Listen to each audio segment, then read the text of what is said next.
Right, so this month on Sport Chat, our focus will be on women doing amazing things in sports. And to start the month, we are joined by a woman who wears a number of hats. She's the founder of Futballing Girls, which advocates for the development of growth of female sports and athletes. She's also the Vice President of Gauteng Sports Confederation and the Chairperson of Gauteng Women and Sports. She goes by the name of Moonira Ramathula. And she's also the lady behind the Ekhurleni Women in Sport Awards, which started in 2018. And now they're in their third year, and it just launched yesterday. Moonira, good morning to you. Thank you so much for joining us on the show. It's always a great pleasure to be chatting to you. Firstly, happy Women's Month to you, and congratulations to launching the third installment of the awards. Some good news on the expansion of the municipality to the West Rand and the City of Johannesburg. Why did you see the need to go further than Ekhurleni? Good morning to me, and happy Women's Month to you and all the viewers out there. The expansion was key. I think, we're now in the third year, so it just made sense to actually go out there and start including the other regions, but also not bite off more than we can chew. And I guess it was the right time. But also, the encouragement that I received from the City of Johannesburg and the West Rand, they also felt that it was highly time that they got involved in women in sport initiatives. They got involved in empowering and recognizing their women, and they got involved in ensuring that women are taking their rightful space in sport and that they are being treated as fairly as any other gender, and that they also feel that they must feel empowered and they must feel recognized, and more needs to happen around women in sport within the City of Johannesburg and the West Rand district. And more importantly was the fact that the City of Ekurhuleni had seen a huge growth in the number of girls participating in sport across federations. And they want that as well.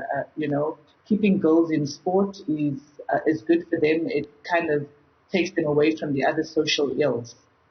I mean, obviously now times have changed. We're in a COVID-19 pandemic time. How has this affected the way things are running in the awards, and how different will things be this year? Look, it is COVID-19 times. However, it doesn't mean we need to stop celebrating women. So we'll be going virtual. Our launch yesterday was virtual as well to introduce the additional regions. Also with our nomination forms, we now have a link where, you can fill in your nomination form on your phone and submit it through. And we have a WhatsApp line as well where you just click into the WhatsApp line, we send you the form, you fill it in, you send it through.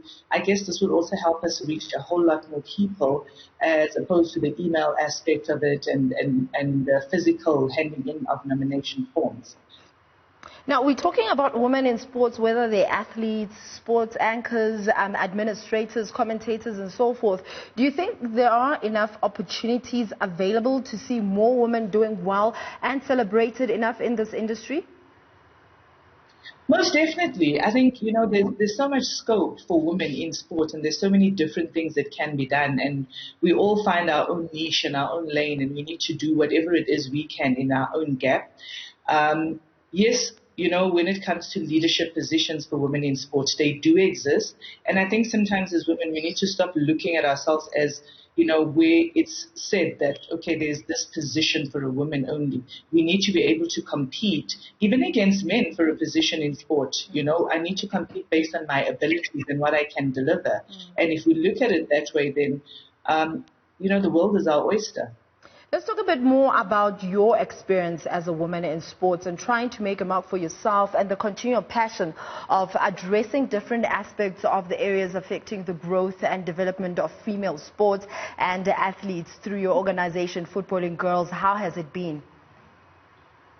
Look, it has its good times and it has its bad times, but I think it's the difference that you make at the end of the day. For me, it's having to be able to change that one life, or to be able to assist one person, or somebody calls me in a frenzy because they're upset, or, they don't know what to do in a current situation, and I'm able to help them overcome that and move forward from there.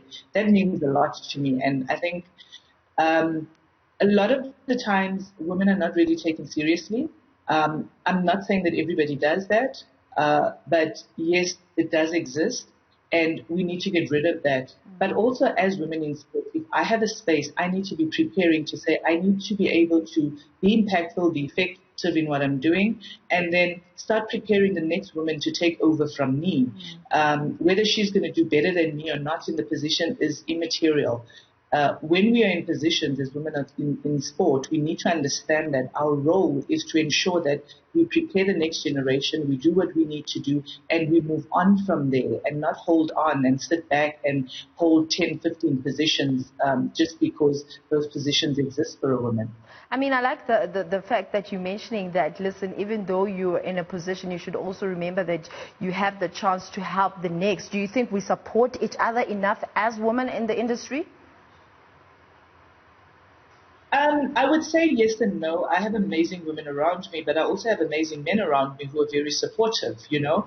But I think we need to get into that culture, and I definitely am in that culture in that as women, we've got to stop competing against each other. We've got to compete for what is there. And if we are competing against each other for a position, we need to understand that let the best person win. It's not the fact that I'm older or I was here longer. It's what is it that I can bring to the party.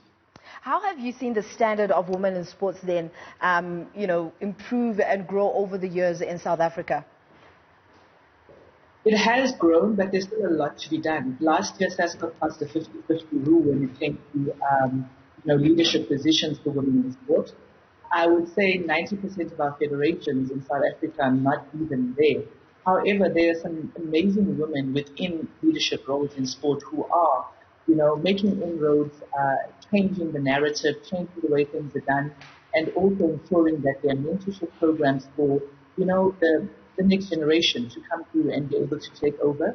We do have a long way to go. I think out of 76 federations, there's two female presidents. And I mean, that's very little. There's so much scope for us, and women can be impactful and can really lead when it comes to organizations, and they should be given that space. And I mean, now we're talking women in sports and how your awards were launched on Women's Month. To you, what does Women's Month mean? To me, Women's Month means that we need to be out there. We need to be able to maximize whatever leverage and whatever coverage we can get out of it, but also not forget that women exist for the next 11 months and carry on whatever it is that we start in August or whatever it is that we do in our celebrations and celebrating each other. We need to do it every other month and not just Women's Month. But it's our month and we must enjoy it. Absolutely. Let's go back to your awards. Are there any new categories that we can look forward to? At this stage, no. There are no new categories. Two additional regions. And hopefully next year we'll be able to add new categories. I think we just thought, let's deal with what we've taken right now and make that a success. Because what's important is to ensure that, the women, the finalists who come through, must really feel special, and it must be something they remember for the rest of their lives. And for our viewers at home that want to take part in terms of nominating their favorites or celebrating the ones that they feel like they're doing well, how do they nominate, and when are the awards happening? Our nominations actually open today, so there'll be links on our social media pages for the different regions, and they'll be able to just click onto the links and fill in the forms. There's links on our website as well, which is futballinggirls.simplesite.com. Our social media pages, Facebook is Futballing Girls and Twitter is @FutballingGirls. We also have a WhatsApp line on our Facebook page where you click on that WhatsApp link and you'll be able to send you the form. The West Rand Awards will be on the West Rand Women in Sports Awards will be on the 18th of September. The Ekhurleni Women in Sports Awards on the 25th of September, and the City of Johannesburg Women in Sports Awards will be on the 2nd of October. Moonira, thank you very much for your time. Really looking forward to those awards where women will be celebrated. She's the founder of Futballing Girls, and also she is just letting us in on what her thoughts are with regards to Women's Month and how women are doing.